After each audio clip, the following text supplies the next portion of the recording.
말씀은 엘리트 리더를 말하지만 제 삶은 그렇지 않아 힘이 듭니다. 변화하고자 하지만 오히려 그런 마음이 저를 더 힘들게 합니다. 말씀과 제 삶의 간극을 어떻게 좁힐 수 있을까요? 우리 랩런트 너무 중요한 이야기를 해준 것 같아요. 네. 말씀은 엘리트 리더를 말한다고 하고 또 말씀에 삶의 간극을 느낀다라고 이야기하는 건 너무 솔직한 질문이라서 좋은 것 같습니다. 크게 두 가지로 준비를 해봤어요. 첫째는 도전과 쟁취가 아니라 은혜를 입는 것이 먼저라고 생각합니다. 말씀에서 엘리트와 리더는 주어지는 응답이지 도전하고 쟁취해서 얻어내는 것을 말하지 않는 것 같아요. 노아도 하나님의 은혜를 입어서 구원받고 은혜로 하나님의 말씀을 들었고 그것이 리더가 된 방법이었던 거죠. 사실 노아가 한 것은 아무것도 없었어요. 아브라함도 갈대아울에서 직접 찾아오신 하나님의 은혜를 받았고 그 많은 실수와 문제와 사건을 멋지게 이겨냈다가 아니라 단을 쌓는 은혜를 입었던 거예요. 은혜를 입었다라는 것은 하나님이 하게 하셨다라고 표현하는 것이 더 좋을 것 같아요.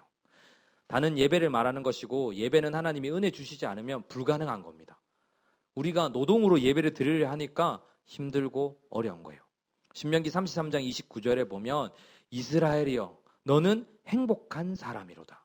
여호와의 구원을 너같이 얻은 백성이 누구냐? 그는 너를 돕는 방패시오. 그냥 방패를 안 했어요. 돕는 방패시오. 그죠? 내 영광의 칼이로다 라고 말씀을 하고 있습니다. 이 신명기 33장 이외에 신명기는 34장으로 끝이 나는데 34장으로 이제 모세는 더 이상 등장하지 않습니다. 그리고는 여호수아서가 시작되면서 모든 포커스가 여호수아에게 집중되죠. 그리고는 여호수아서 1장 9절에도 굉장히 중요한 말씀이 등장을 해요. 내가 내게 명령한 것이 아니냐. 강하고 담대하라. 두려워하지 말며 놀라지 말라. 내가 어디로 가든지 내 하나님 여호와가 너와 함께하느니라 하시니라. 하나님이 강하게 하라 하셨어요. 그리고 하나님이 다 이룬다 하셨어요.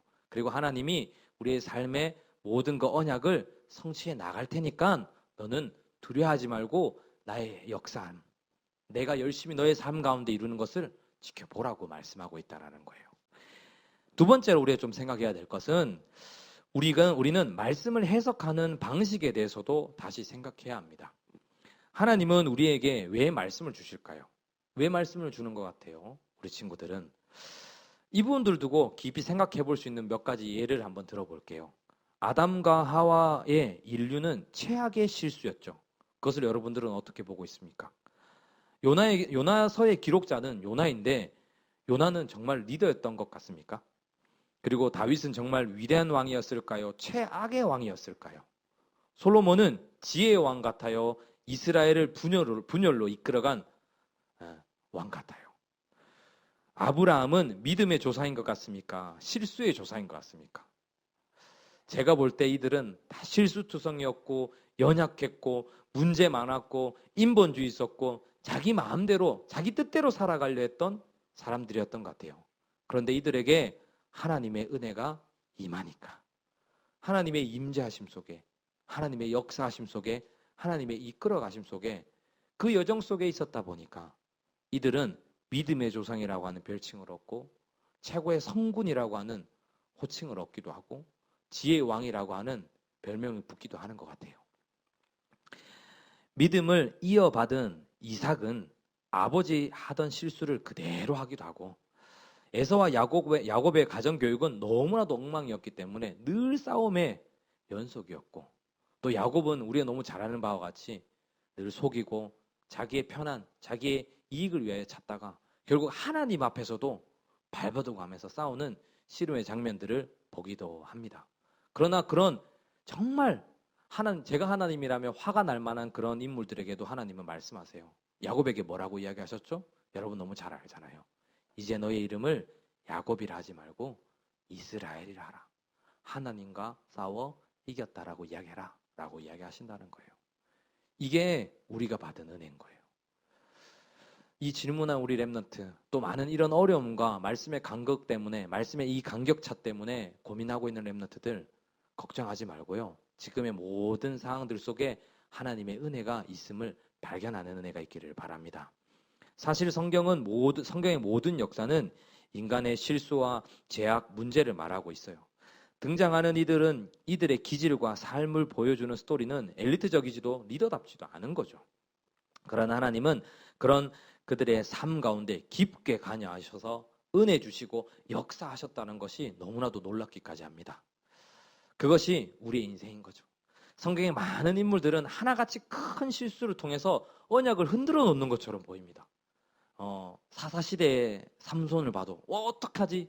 이스라엘이 멸망할 것 같고, 많은 불신앙을 통해서 이스라엘이 멸망의 위기들을, 그 재앙의 위기들을 만나는 듯 합니다.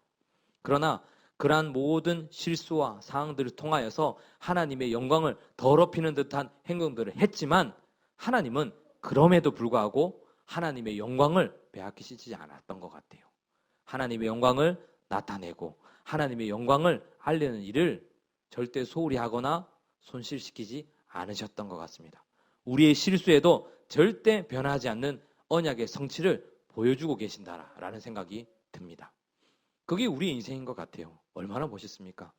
많은 랩런트들이 겪는 어려움인 것 같습니다. 말씀과 삶의 간극. 이것 좁히는 것은 그래서 의외로 간단하다라고 말씀을 좀 정리하고 맺으려 합니다. 성경의 인물들을 영웅들로 보지 마세요. 이게 결론이에요. 성경의 인물들을 영웅으로 보기 때문에 내 삶과 말씀에 간극이 생기는 거예요. 똑같은 인간이에요. 하나님의 은혜가 없으면 단 하루도 1초도 살 수 없다라는 거죠. 그래서 나타나는 부담과 간극인 거예요. 나는 절대 저렇게 살 수 없는데. 그래서 유대인들은 지금도 어렵게 살아가고 있는 거예요. 그거 다 지키려니까 얼마나 어려워요. 근데 하나님께서 예수 그리스도께서 오셔서 우리에게 모든 것들을 해결하신 겁니다. 그래서 먼저 예수 그리스도의 복음과 그 속에 세상이 줄 수 없는 평안을 찾기를 바랍니다. 이 또한 어렵지 않아요. 종교적인 행위와 노력이 아니고 우리에게 주신 것을 발견하는 거예요. 하나님의 은혜의 선물을 발견하는 겁니다. 하나님 찾아오셔서 은혜 주시고 말씀 듣게 하시고 내 삶을 들여다보는 겁니다. 그것이 더 중요합니다. 예배 가운데, 찬양 가운데, 삶 속에 반드시 하나님의 은혜가 임하고 있음을 찾아보세요. 그때 간격은 쉽게 줄어들 거예요.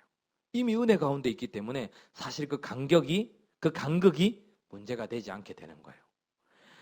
이때부터 비로소 삶이 말씀으로 보여지는 상태가 되게 됩니다. 그 어떤 것도 하나님의 언약을 막을 수 없구나. 그렇기 때문에 나의 삶도 언약 안에 있다면 괜찮구나. 그것이 하나님 자녀의 특권입니다. 마음껏 누리는 신앙생활이 시작되었으면 좋겠어요. 그리하여 세상도 보고 현장도 보고 나의 삶도 이제는 제대로 볼 수 있는 용기 있는 랩너트가 되었으면 좋겠어요. 이것은 아닌데 저것은 아닌데 이렇게 살면 안 되는데 저렇게 살면 안 되는데 라는 모든 관점들도 어떤 부분에선 잘못되어 있을 수 있어요. 저도 자녀들 많이 키우고 있지만 랩너트 볼 때마다 이런 생각이 듭니다. 아, 저게 자녀구나.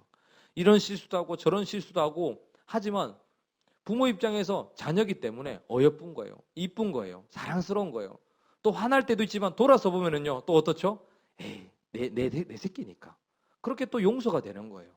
그게 하나님 보시는 하나님 자녀의 입장 아닐까 생각이 듭니다. 마음에 다짐해 보세요. 그래, 그럼에도 불구하고 하나님은 나를 가장 사랑하신다. 실수해도 괜찮다. 이거 하나면 되는 거예요. 말씀과 멀게 느껴지는 것도 내가 엘리트와 리더로 살아갈 수 없어 보이는 것도 하나님 앞에는 아무런 상관이 없는 거예요. 영향 주어지지 않는 거예요. 그것이 하나님을 만나는 조건이 되지 않기 때문입니다. 그냥 하나님은 우리 자체를 사랑하십니다. 모든 것이 어여쁘다고 말씀하고 계신다라는 거예요. 힘내세요, 렘넌트. 지금도 여러분과 함께 하시는 그 하나님은 여러분을 가장 사랑하시는 분이시라는 것 놓치지 않기를 바랍니다. 감사합니다.